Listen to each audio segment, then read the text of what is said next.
Suivante de Monsieur Albert Frère. Merci, Monsieur le bourgmestre. Incivilité, tag, deal, fait de toxicomanie, menaces, insécurité grandissante. Voici quelques-uns des qualificatifs de faits qui se déroulent de plus en plus régulièrement devant les services publics fédéral finances à la ville basse et qui me sont revenus. Dans ce cas précis, force est de constater que l'insécurité est malheureusement à nouveau en expansion à Charleroi et que malgré l'appel de la police, plus aucune équipe n'intervient pour interpeller le contrevenant. Pourtant, depuis mai 2017, la ville compte une nouvelle équipe d'intervention mise en place par la police locale, le peloton sécurisation de l'ordre public connu sous le nom de PSO. Son arrivée au sein de l'Intraring a permis de voir davantage de policiers en rue. Cela répondait à un constat et à une demande de la population. 6 mois après sa création, le bilan était plus que positif, 72% d'opérations policières en plus. Depuis mai 2018, une troisième équipe est venue renforcer les 2 sections déjà existantes. Cela porte maintenant à 23 inspecteurs et 3 gradés. On parle même d'une 4e section pour 2019. Monsieur le bourgmestre, pouvez-vous dresser le bilan du PSO en centre-ville avec l'arrivée de cette 3e équipe? Confirmez-vous la création d'une 4e équipe?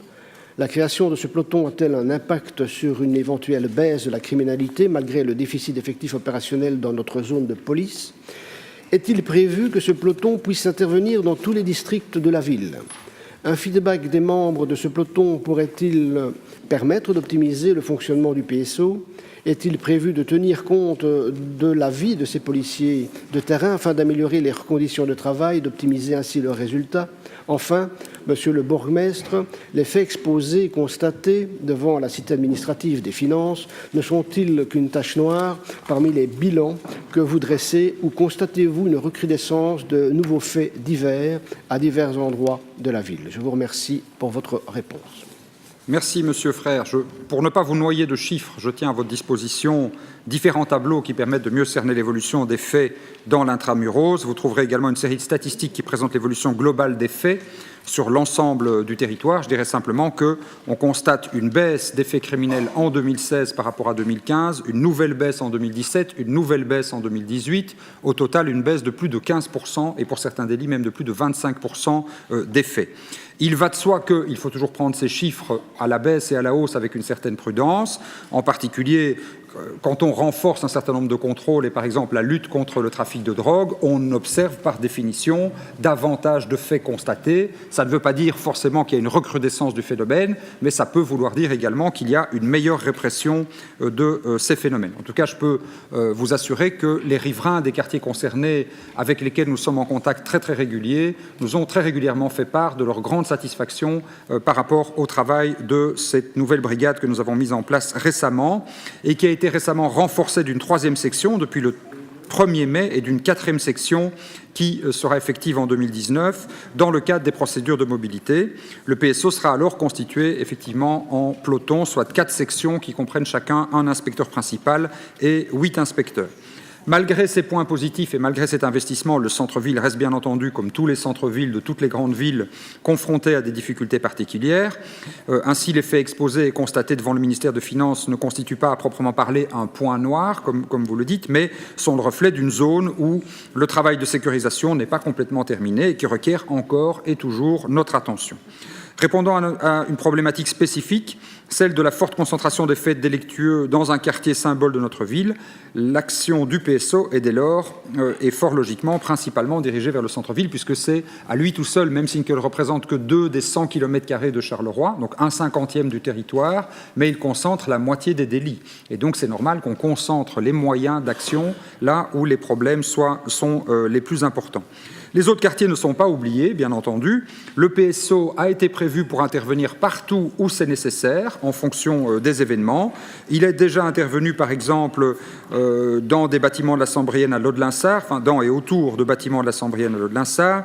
Il est intervenu également à la cité de la Lâche à Roux, dans le quartier du Calvaire à Gosselies et toute une série d'autres. Vous trouverez tous les détails dans les annexes que je vous transmettrai.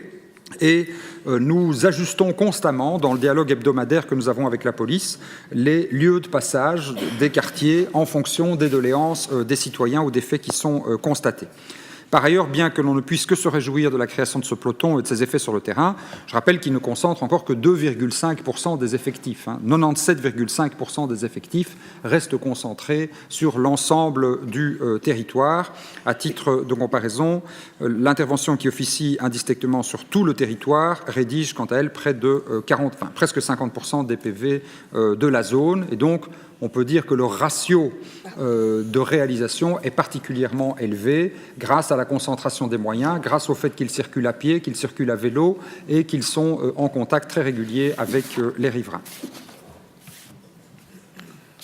Oui, je dois dire que je vous avais applaudi il y a peu pour justement le travail réalisé, notamment par Tibi à la ville basse. Il fait extrêmement propre, mais effectivement, il y a des poches qui sont malheureusement, on ne peut pas en dire autant. Donc, je vous déposerai des photos et des vidéos qui étaient donc la question, les craintes et puis le constat. Merci.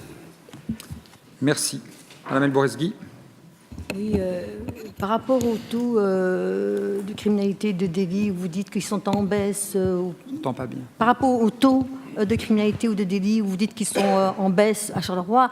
Je tiens quand même à souligner qu'il y a quand même des citoyens qui ne vont plus porter plainte, parce que je donne l'exemple d'un citoyen qui me racontait qu'après s'être vu 3 fois casser les carreaux de sa voiture, après avoir été 3 fois à l'hôtel de police, prendre patience, attendre qu'on l'entende, faire toutes les démarches et qu'il n'y ait pas de suivi, ben la 85e fois, il n'est plus retourné. Donc il y a vraiment aussi un problème de suivi dans les plaintes qui sont déposées et que les chiffres ne sont pas toujours le reflet de la réalité.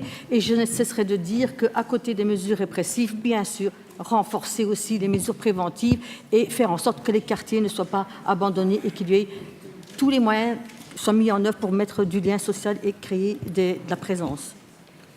Comme vous, j'ai de temps en temps des citoyens qui me disent j'ai demandé l'intervention, ça ne s'est pas bien passé, ou il y a eu des délais, etc. Il faut toujours leur demander dans ce cas-là de nous en informer, parce que si nous n'avons pas l'information qui vient directement du terrain, on ne peut pas la relayer vers la police. Chaque fois que des doléances comme celles que vous évoquez nous ont été transmises, on en fait part à la police. Si nécessaire, des sanctions internes sont prises et les renforcements des interventions sont assurés. Mais il faut toujours faire remonter ces informations par votre intermédiaire si vous le souhaitez. Mais quand on